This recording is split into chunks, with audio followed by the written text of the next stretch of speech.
I want to start with something that might be uncomfortable to hear. Not because it is meant to hurt, but because I think the most useful thing I can offer you right now is not comfort. It is clarity. And clarity, when you have been living inside confusion for a while, can feel strange at first, a little cold, before it becomes gradually the thing you actually needed. So here it is. The silence is not indifference. I know what the evidence looks like from where you are standing. The messages that went quiet. The person who used to be present in a way that mattered. Not performatively present, not attentive, in that effortful, slightly exhausting way some people manage when they are trying to impress you. But genuinely there, in a way you could actually feel. And who is now somewhere else? Somewhere you cannot reach. And the silence, the distance has its own particular weight. It is not nothing. Silence never is.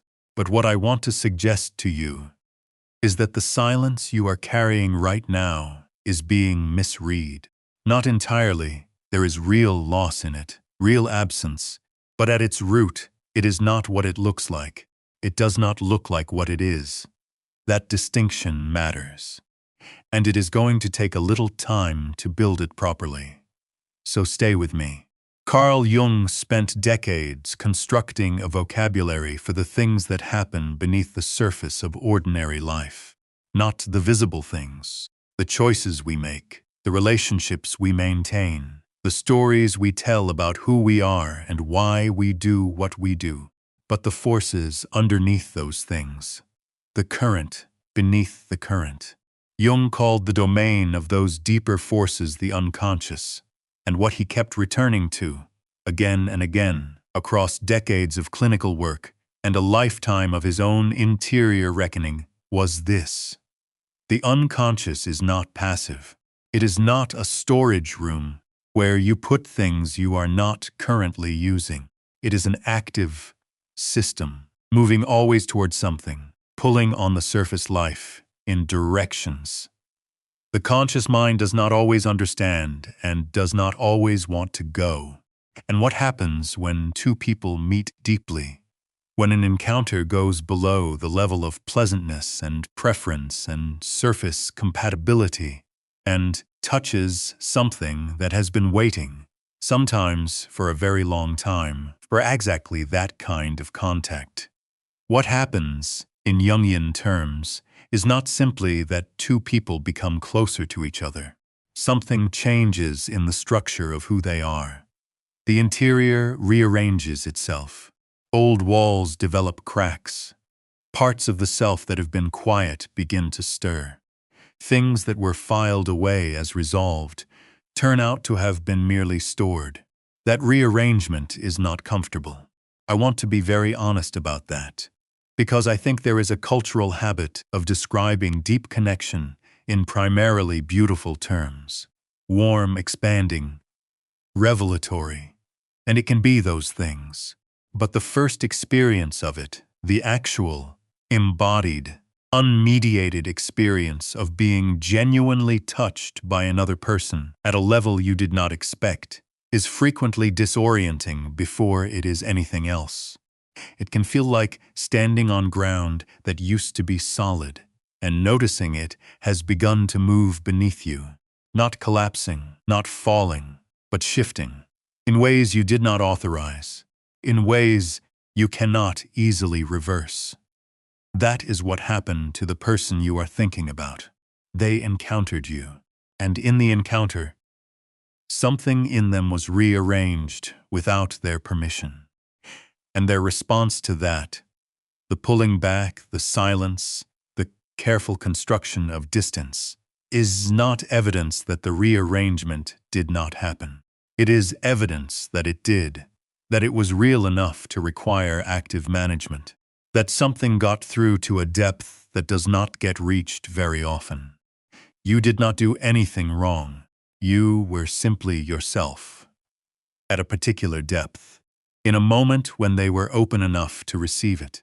And that combination, unrepeatable and specific to the two of you, did something that neither of you fully anticipated.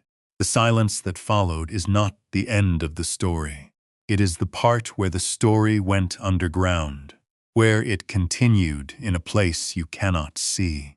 And I want to walk through what that means, what is actually happening in the interior of someone who felt something real and then retreated from it. Not to give you a strategy, not to tell you what to do, not to promise you a particular outcome, but because understanding what is actually happening, holding the real shape of it, instead of the shape that fear suggests, changes what you are carrying. And sometimes that is the first thing that needs to change before anything else can.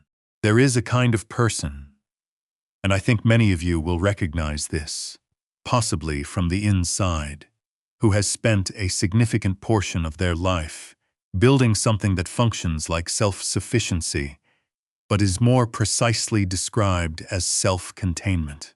The difference matters. Self-sufficiency is a real capacity.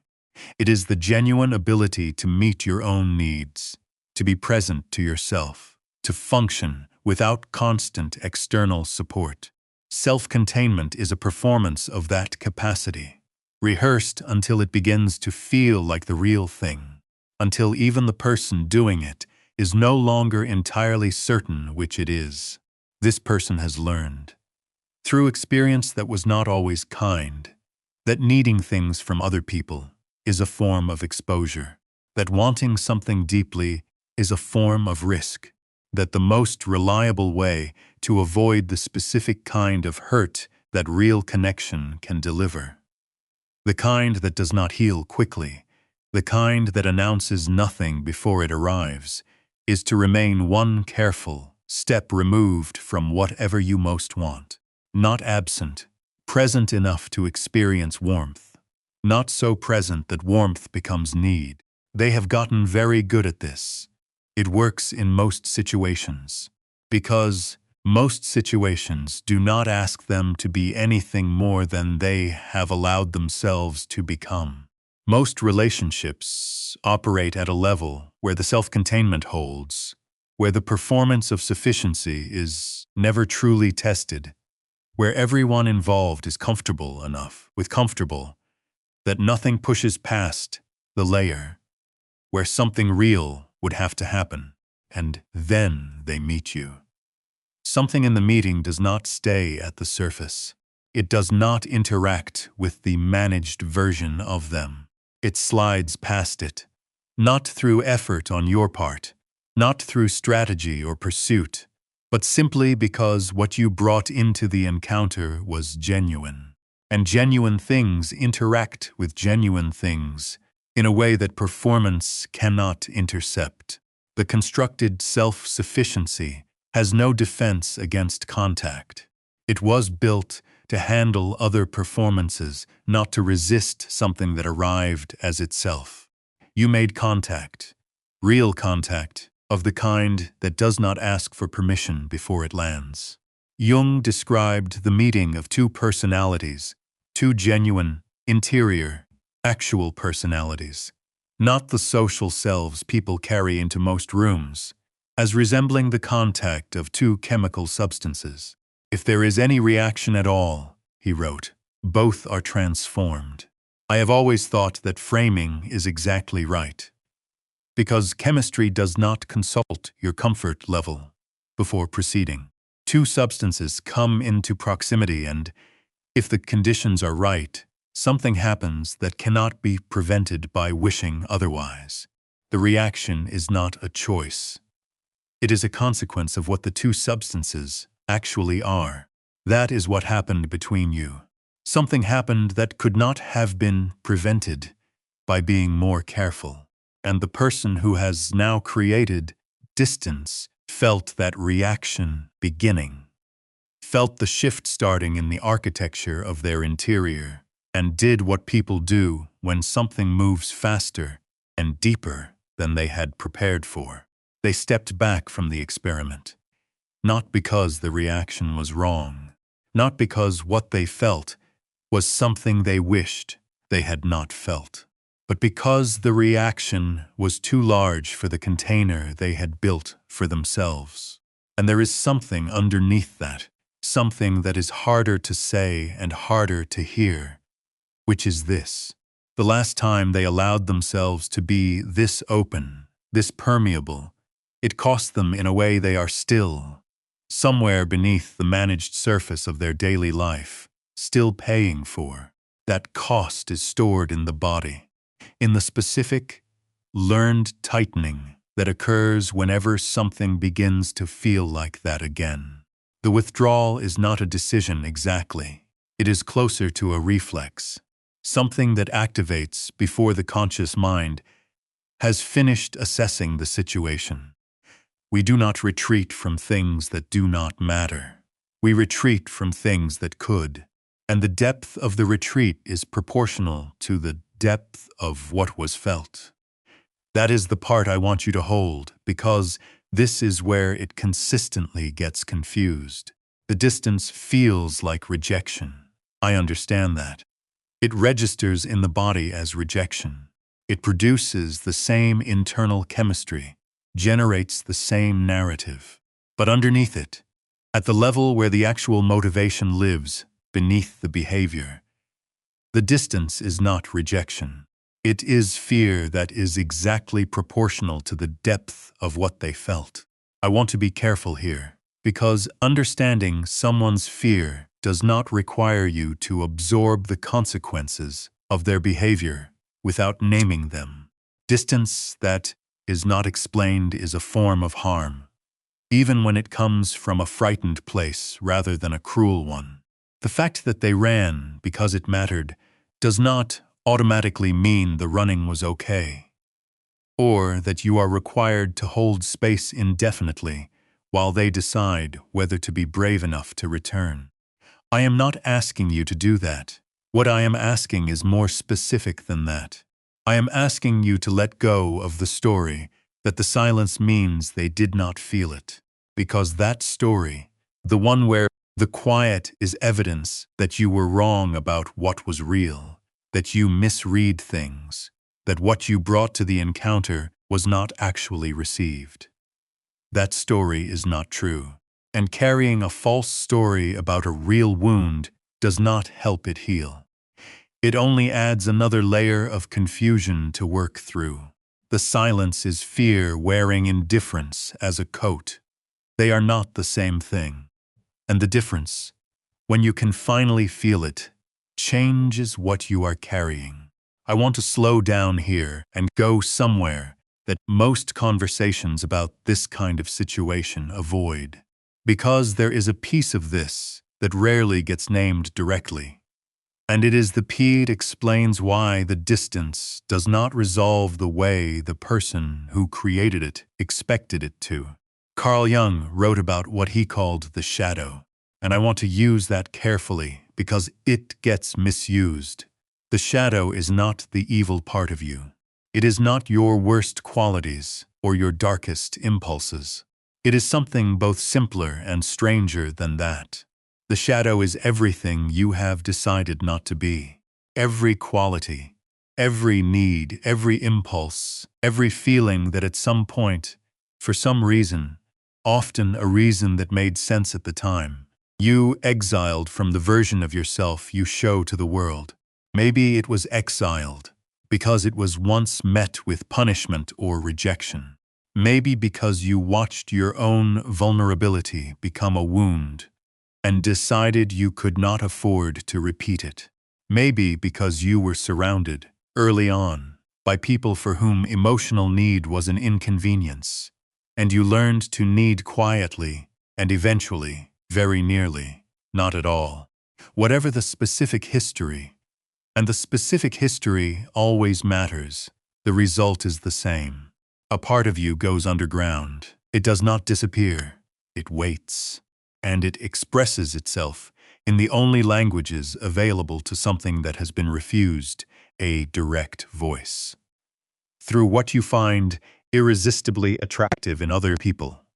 Through what makes you react more intensely than the situation seems to warrant. Through the specific, persistent quality, of what you cannot stop thinking about, no matter how systematically you try. The shadow speaks through projection, and it speaks through fixation, and it speaks through the particular inability to be done with something that all the conscious effort in the world cannot seem to finish. Now, here is what I want to say about the person keeping distance from you. When you entered their life, when the encounter went the way it went, when the reaction happened, what they encountered was not only you, they encountered themselves.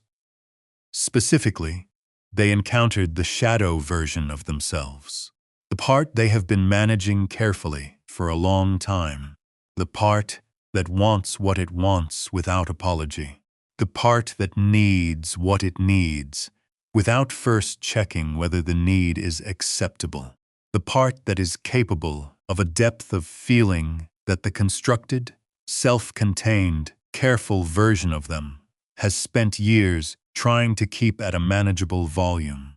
You did not expose that part of them by trying to. You did not seek it out.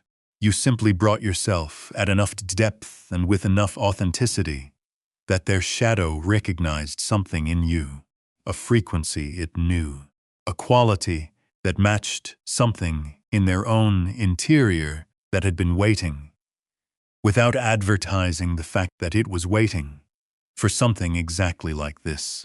And when the shadow stirs, when something from outside the managed life makes contact with the interior that has been kept carefully out of sight, the immediate response is almost always some version of withdrawal, not because the thing that activated it is dangerous, but because what it activated is deeply uncomfortable to be close to.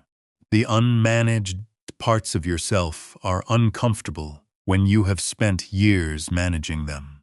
They carry the particular discomfort of things that are true, which is sometimes the worst kind of discomfort there is. So they pulled away, and in doing so, they created distance between themselves and you. Yes, but also, and perhaps more urgently, between themselves and the part of themselves that your presence had woken up.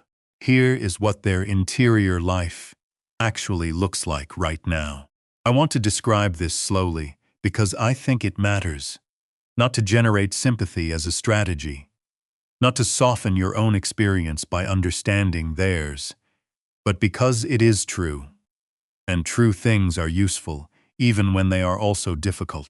They are somewhere in their ordinary life, doing the things their ordinary life requires, working, moving through their days, filling hours with the substance of a life that was functional before this happened, and continues to be functional in the surface sense.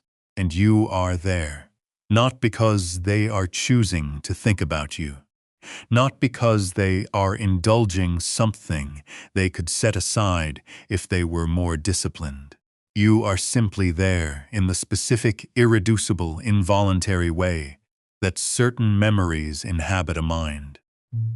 You are there in a particular quality of quiet that reminds them of a quiet they shared with you, in a piece of music that lands in a way it did not used to land, in Hante, a conversation with someone else, that almost arrives at something real and then falls slightly short, falls about an inch short of wherever you were. And the shortfall is not the other person's fault. They could not have done anything differently. But it is perceptible in a way that is difficult to pretend otherwise. They notice the shortfall. The noticing is not chosen. They replay specific moments, not summaries, not general impressions of a pleasant connection, but the specific texture of specific exchanges, the way something you said landed in them, the quality of a silence between you that had weight in it, the precise feel of being in proximity to you, what it was like to be in a room where you were also being yourself. The mind does not store things with that level of resolution unless it has marked them as significant. We remember in summary what was ordinary. We remember in detail what was important. And they are remembering you in detail. In those moments of replay, they are not primarily trying to remember you. They are trying to understand themselves, trying to locate the point at which ordinary became charged, where something crossed from pleasant to significant, from manageable to something they have not yet been able to manage. But they cannot locate the point, because it was not a point.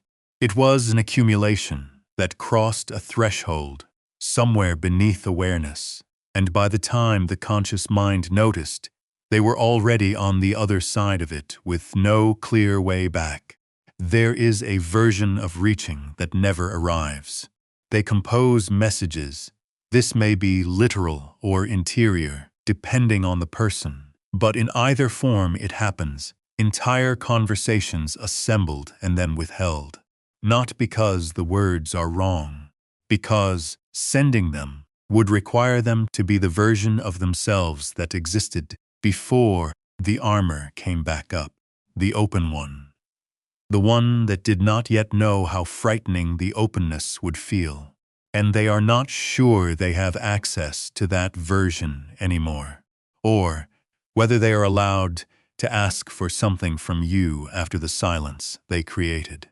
And here is the law that runs underneath all of this. The one Jung identified and named, but which operates whether or not anyone has named it. What you resist persists, not as a motivational phrase, as a description of what actually happens inside a psyche when something is pushed against rather than worked with. Every effort to suppress the connection makes it, in the interior, stronger, more clarified, more present in its absence. The continued suppression does not drain the attachment of its energy. It feeds it. It is the psychological equivalent of trying to extinguish fire with attention. The attention itself becomes fuel. They are learning this, not necessarily in language, not with those words or any words, but in the specific accumulating, private frustration of applying everything they have to moving past something, and finding that the something has not moved, and some part of them, beneath the part that keeps applying the same failed tools, is beginning to suspect that they have been using entirely the wrong instrument for this particular work. There is a moment. I do not know when it comes, because it comes differently for different people, and often arrives in the most ordinary contexts, not in any dramatic or announced way, when the weight of the silence becomes heavier than the weight of the fear that created it. That is the only way I know how to describe it accurately. The silence was built as a form of protection, constructed to create enough distance that the feeling would cool, that the activated shadow would quiet back down, that the unmanaged parts of the interior would return to something manageable. But silence has a cost that is not always calculated in advance. It is not a neutral condition. It does not simply hold things in stasis. It holds you in a particular position, outside the thing you are keeping yourself outside of. And that position has its own weight, its own specific loneliness, which is different from ordinary loneliness, precisely because it is self-imposed. And the self-imposition is what makes it difficult to put down, because putting it down requires an admission. It requires saying to yourself, in private without any audience, I handled that badly. I retreated from something real because the realness of it frightened me, and the retreating did not accomplish what I needed it to accomplish. The thing I was trying to manage by removing myself from it is not, in fact, better for the distance. It is more present, more clarified, more insistent in exactly the ways I needed it not to be. That admission, when it finally comes, does not feel like breakthrough. It feels like arriving somewhere you should have arrived a long time ago. slightly uncertain whether arriving now is too late. It feels like standing outside a door you locked from the wrong side, in the dark, with the key still in your hand, having finally admitted that you have the key. This is the confrontation with the shadow that Jung kept returning to. Not a dramatic breakdown, not a mystical illumination that announces itself clearly. Just the slow accumulation of evidence that the story you have been telling yourself. The story where the distance is wisdom, where the silence is strength, where maintaining control of your own emotional landscape is more important than what you left on the other side of it. That story is no longer holding. It has developed too many holes. The light is coming through the places that were supposed to be sealed. And in that light, the actual shape of what is true becomes harder and harder to continue avoiding. What is actually true is this: they have thought about you more during the months of silence than they thought about most things that were actively present in their daily life. The absence they constructed has not been absence in any functional sense. It has been a kind of negative presence, the shape of a thing defined precisely by where the thing is not. And negative presence is exhausting to maintain in ways that actual presence would not have been. It requires constant effort, constant redirection, constant small acts of management that, added together across weeks and months, become a fatigue that sits underneath everything. And underneath all of that, underneath the missing, underneath the exhaustion, underneath the growing private acknowledgement that what they called wisdom was, at its root, fear in better clothing, there is something softer and harder to look at. The recognition that the caring has not diminished with time, that it exists in the present tense, continuing, unresolved, not past, that they want something they have been performing, not wanting, that the part of them that opened in your presence did not close when they walked away from it. It has been open this whole time, quietly and without drama, simply waiting. Now I want to shift towards you, because there is something in all of this that belongs to you as well. Not only to them, and it matters enough that I do not want to leave it unspoken. The encounter did not only happen to them, it happened to you. And the quality of what you brought to it, the depth, the authenticity, the specific and unrepeatable fact of your genuine presence, that quality is yours. It belongs to your interior, not to the dynamic between you. It does not require their participation to continue existing. It will be present in the next encounter and the one after that. And it is not contingent on whether this particular person finds their way back to it. I think what happens when we are in the middle of waiting for someone, or in the middle of not quite waiting, not quite releasing, in the uncomfortable middle space between those two things, is that we begin, without meaning to make the story about the other person. We make their return or their continued absence the arbiter of whether what happened was real, whether what we felt was warranted, whether the depth we brought to the encounter was a reasonable thing to bring, or whether it made us naive, exposed, too much. I want to be clear about something. The depth you brought did not make you too much. Being genuinely reachable is not a vulnerability in the sense of a flaw. It is a capacity, and it is not common. Most people move through most of their lives in encounters that never exceed a certain depth. Not because the people involved are incapable of more, but because genuine presence, the kind that makes real contact possible, requires something that most people are not consistently willing to offer. It requires being actually there, without the performance and without the management, in a way that leaves you open to being genuinely affected. You did that. You were genuinely there, and it landed. The evidence that it landed is not the joyful continuation you might have hoped for. The evidence is the distance itself, the silence that is too careful, too specific, too sustained to be indifference. Indifference does not require management. Indifference forgets. What has been managed, actively and effortfully, over an extended period of time, was not forgotten. You were felt. You were felt deeply enough that feeling you required its own containment strategy.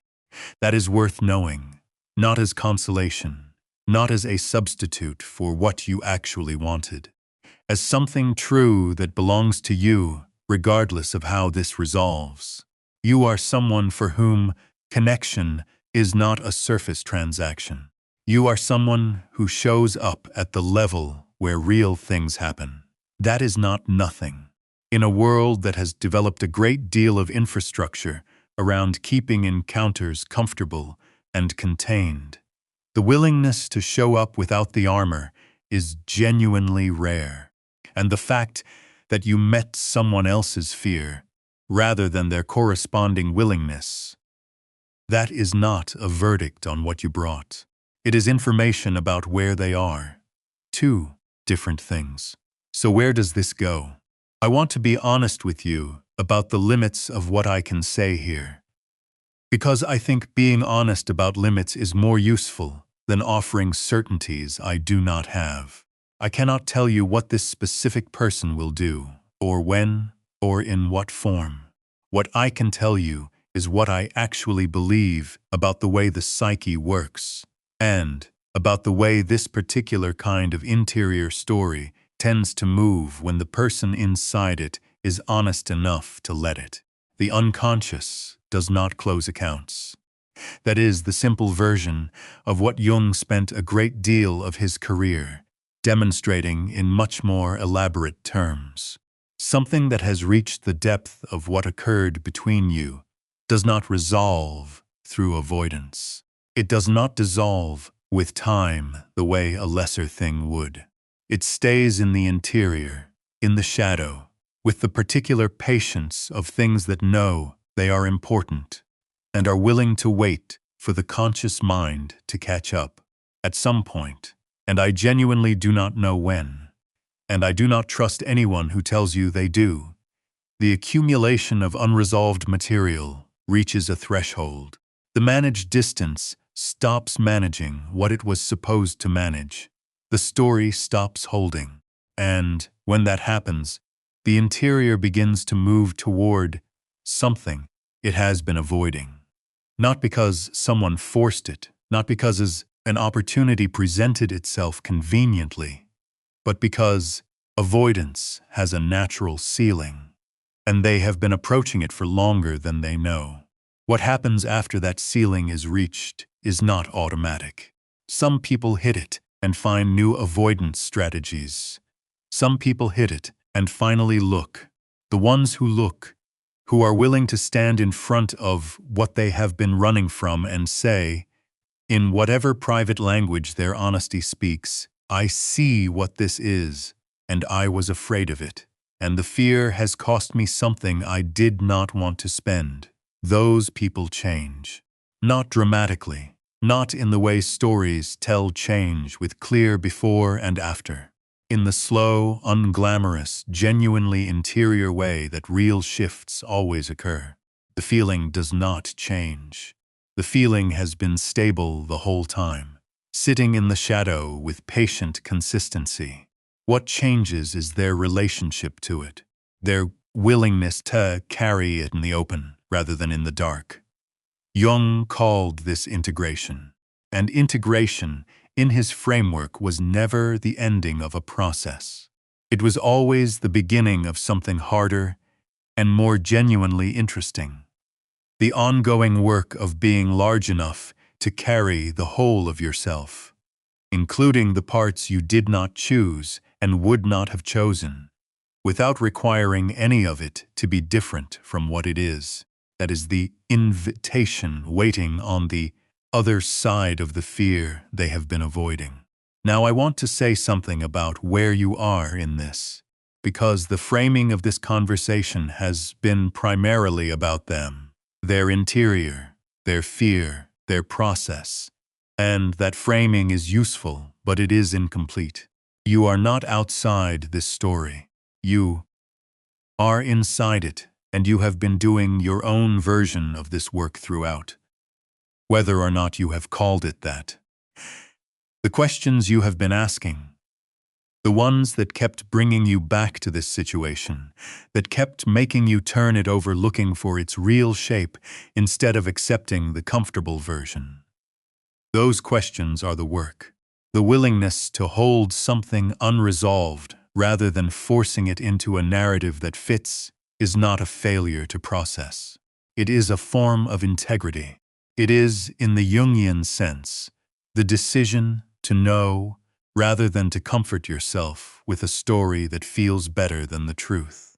Jung used the word individuation for the ongoing process of becoming more fully yourself. Not a better self in the optimized sense, not a more successful or more spiritually achieved version, but more genuinely, completely, honestly yourself.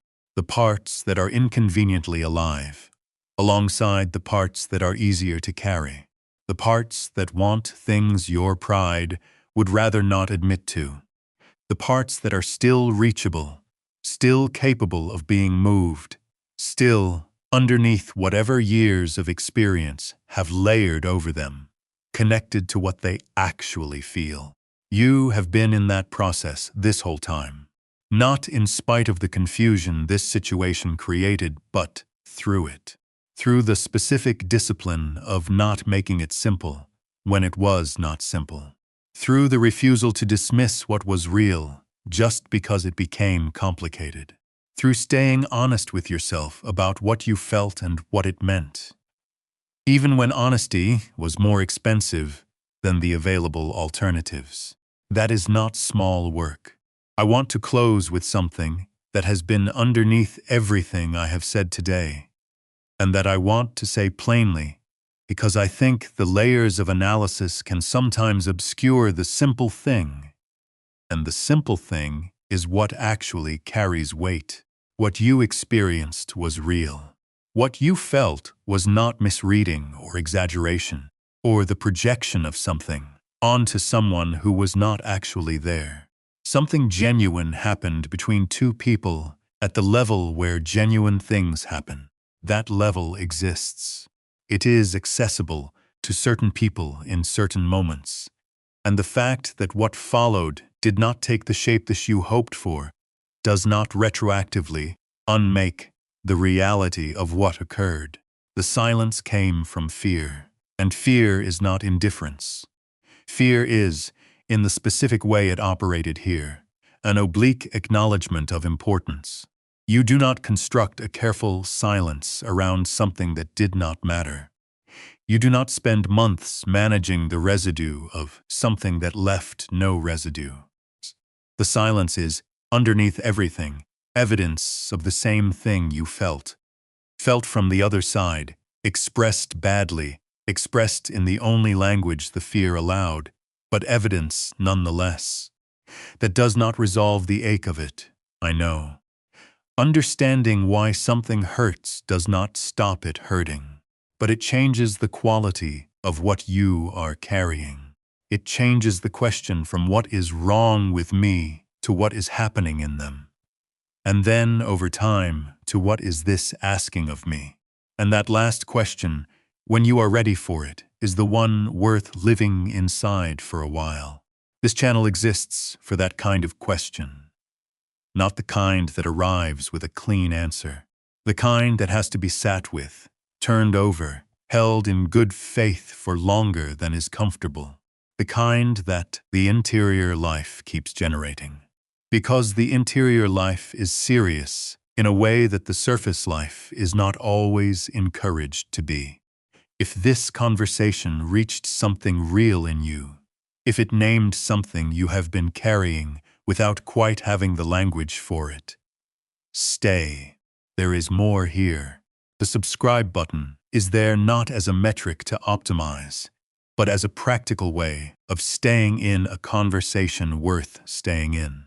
A conversation about the interior of things, about what actually happens in people beneath behavior and choice, and the stories we tell to make ourselves legible to the world. Because the night will keep asking the questions that do not have easy answers. The silence you have been carrying will keep pressing on you until something in it is understood at the level where it actually lives. And understanding it, sitting with it seriously, holding it honestly, is the work. You are already doing it. That matters more than you probably know.